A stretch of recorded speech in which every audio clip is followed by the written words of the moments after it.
the Brahmajala Sutta. You will find the above-mentioned description in the Brahmajala Sutta, into which Buddha, in an extraordinary manner, gives a clear account of all the conceptions and views being expressed throughout all the political and religious philosophical systems found worldwide. He tells, there are altogether 13 conceptions, which are the foundations of all teachings.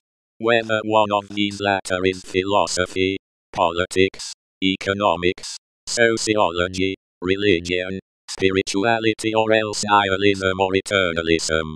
Buddha, who most certainly was not a god and obviously, despite of the claim of some, not the emanation of an eternal and immutable principle, perfectly understood that.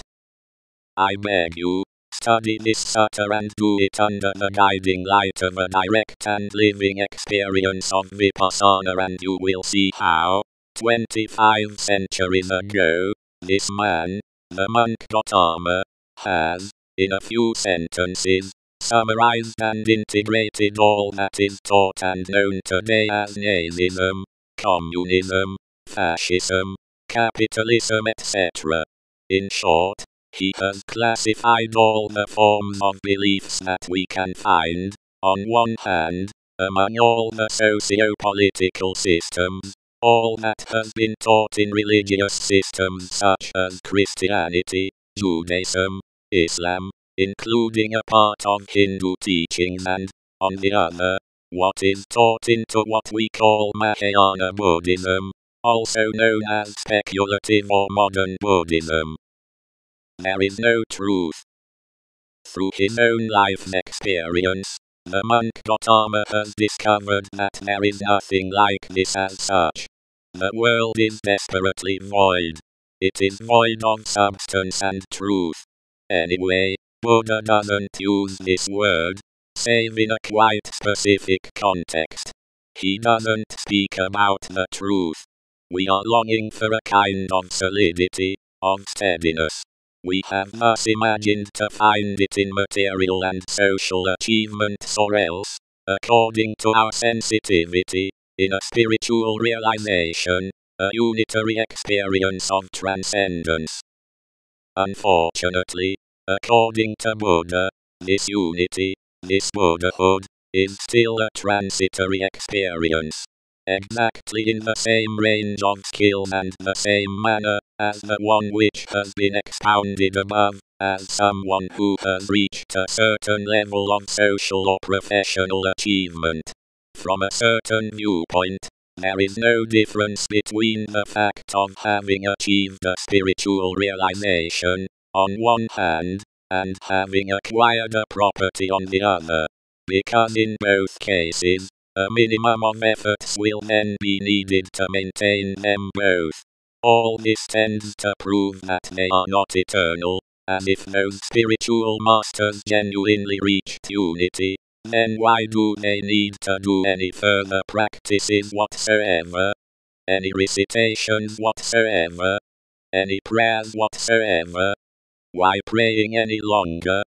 No need for any yogic practices whatsoever. If they still do perform it, it is pursuant to the need to reach this unitary experience, in the best of cases, again and again. The main goal is to maintain something. There is nothing to maintain. When Buddha reached awakening, he did nothing then for maintaining anything whatsoever. Since he discovered that, indeed, there is nothing to maintain. There is one thing that men, gods, beings of the universe daily cultivate, at any moment, in any of their activities. It is their ignorance. They do cultivate their ignorance because they are sure that there does exist an ultimate, immutable, unconditioned, eternal essence, an eternal rest, a substance, an immortal and unconditioned essence, which remains undefiled by mental defilement, by pollution. Moreover, they get entangled in and attached to their experiences, whatever the nature these latter pertain to, musical, related to taste, spiritual or mystical. Beware, please, don't read between the lines the books written by these masters, by these so-called self-realized beings, who have, at the most, reached something. You will find out that they are totally attached to their experiences, completely immersed into, identified to their truth. The underlying unity of all spiritual paths. Even if it is good form to claim that there is a unity transcending all spiritual paths, we have seen not yet a rabbi shaving his head and reciting mantras. We haven't seen yet a Buddhist monk prostrating or bowing before a mosque while praying Allah either. And obviously tomorrow will still not be the day when we will see a Muslim putting up his hair in pigtails, bunches, wearing a hat and toppling over his chest before the Wailing Wall of Jerusalem. Charming spiritual traditions.